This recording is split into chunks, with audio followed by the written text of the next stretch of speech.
Hello student, I am दिशा सोनगरा और हम लोग देख रहे थे डाइजेस्टिव सिस्टम। डाइजेस्टिव सिस्टम में हमने स्मॉल इंटेस्टाइन तक कंटिन्यू कर लिया था।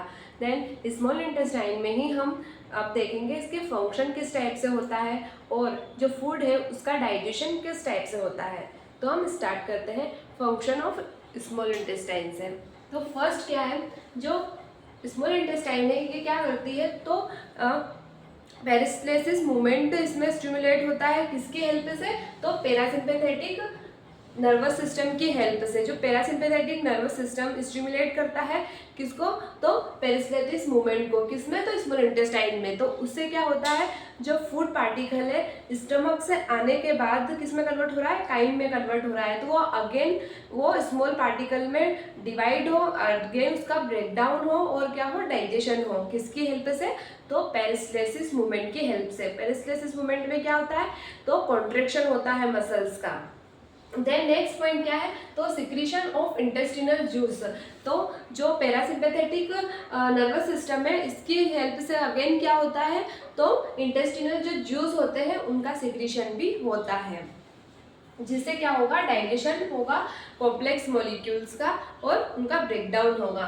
Then completion of chemical digestion of fat, protein, carbohydrate and villi. क्या होता है, स्मॉल इंटेस्टाइन में कंप्लीट डाइजेशन होता है किसका, प्रोटीन, कार्बोहाइड्रेट, फैट का। जैसे कार्बोहाइड्रेट का क्या माउथ से ही स्टार्टिंग हो जाती है डाइजेशन की, पर प्रोटीन की डाइजेशन नहीं हो पाती है। ये कंप्लीट कहाँ पे होता है प्रोटीन का डाइजेशन, तो स्मॉल इंटेस्टाइन में आने के बाद प्रोटीन का डाइजेशन कंप्लीट होता है। देन नेक्स्ट क्या है, तो प्रोटेक्शन अगेन माइक्रोब्स। जैसे मान लीजिए सबसे पहले स्टार्टिंग में माउथ में ही हमारे माइक्रोब्स का किल होना स्टार्ट हो जाता है, एंटीजन बनने स्टार्ट हो जाते हैं। पर क्या हुआ, मान लीजिए कोई माइक्रोब्स ऐसे हैं जो माउथ में नहीं किल हुए, तो वो फिर स्टमक में जाके किल होते हैं। पर कुछ माइक्रोब्स ऐसे होते हैं जो स्टमक में जाने के बाद भी किल नहीं हो पाते हैं। देन फिर वो कहाँ पे उनको किल किया जाता है, तो जो स्मॉल इंटेस्टाइन है वहाँ पे जाके अगेन फिर क्या होता है, उनके अगेंस्ट एंटीजन बनते हैं, एंटीबॉडीज बनती है एंटीजन के अगेंस्ट। एंड देन फिर क्या होता है, माइक्रोब्स को किल किया जाता है। Then secretion of hormones, CSK and secretin. Then again क्या होता है, जो एंडोक्राइन सेल होती है, जो मैंने अभी जो प्रीवियस लेक्चर था हमारा उसमें मैंने बताया था विलाई के स्ट्रक्चर में एंडोक्राइन सेल भी होती है विलाई में। तो इनका वर्क क्या होता है, तो ये सिक्रीशन करता है किसका, CSK और सिक्रेटिन हार्मोन का।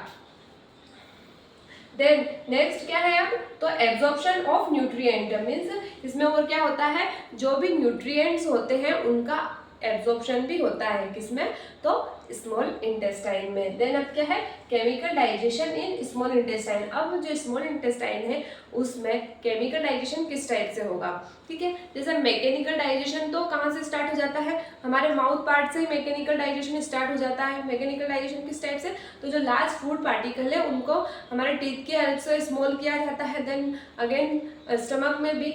लेकिन अब क्या हो रहा है, हमारा केमिकल डाइजेशन हो रहा है। मीन्स जो हमारे प्रोटीन है, विटामिन है या फिर कार्बोहाइड्रेट है, फैट्स है, ये अगेन किसमें, तो सिंपल फॉर्म में इनका ब्रेकडाउन हो रहा है।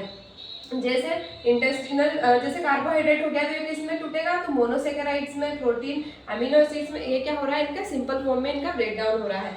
तो जो केमिकल डाइजेशन होगा स्मॉल इंटेस्टाइन में, तो वो किसकी हेल्प से होगा, कौन सा क्या क्या सिक्रीशन होगा, तो स्मॉल इंटेस्टाइन में इंटेस्टिनल जूस का सिक्रीशन होगा, पैंक्रियाटिक जूस का सिक्रीशन होगा, बाइल सिक्रीशन होगा, ठीक है। तो इनकी हेल्प से क्या होगा, जो ये कॉम्प्लेक्स मॉलिक्यूल्स है ये सिंपल मॉलिक्यूल्स में ब्रेक डाउन होंगे। कार्बोहाइड्रेट मोनोसेकेराइड में ब्रेक डाउन होगा, जो हमारा प्रोटीन है वो अमीनो एसिड में ब्रेक डाउन होगा, जो फैट्स है वो फैटी एसिड और ग्लिसरॉल में ब्रेक डाउन होंगे, ठीक है। तो ये सारी कैसी प्रोसेस हो रही है, ये एक केमिकल प्रोसेस हो रही है और इसको हम क्या बोल रहे हैं, chemical digestion in small intestine. अब देखते हैं हम इंटेस्टिनल जूस। तो इंटेस्टिनल जूस का सिक्रीशन डेली कितना होता है, अबाउट 1500 ml। अबाउट 1500 ml का सिक्रीशन होता है डेली। किसमें, तो हमारी जो स्मॉल इंटेस्टाइन में किसका सिक्रीशन होता है, तो इंटेस्टिनल जूस का सिक्रीशन होता है। और ये जो इंटेस्टिनल जूस होता है ये कैसा होता है, स्लाइटली अल्कलाइन होता है, इसका नेचर स्लाइटली अल्कलाइन होता है। क्यों? क्योंकि जो हमारे स्टमक से फूड आया है वो HCl के कांटेक्ट में आने के कारण एसिडिक हो गया है, तो उसको वापस से अल्कलाइन करना पड़ता है और उसको न्यूट्रलाइज करना पड़ता है। ठीक है, then consist of water, bicarbonates, lubricating mucus. ये भी क्या है, इसमें और क्या रहता है, जो इंटेस्टिनल जूस तो उसमें वाटर की कंटेंट रहता है, बाइकार्बोनेट्स रहते हैं और लुब्रिकेटिंग म्यूकस रहता है जो लुब्रिकेशन से बचाने में हेल्प करता है।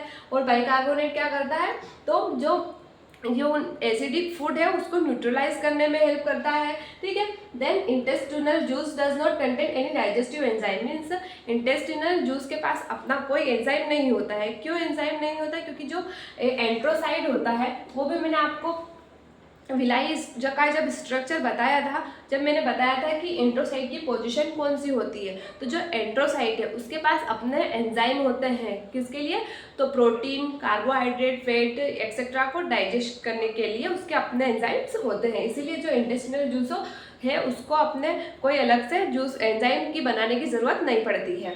ठीक है, तो ये क्या हो गया हमारे इंटेस्टिनल जूस।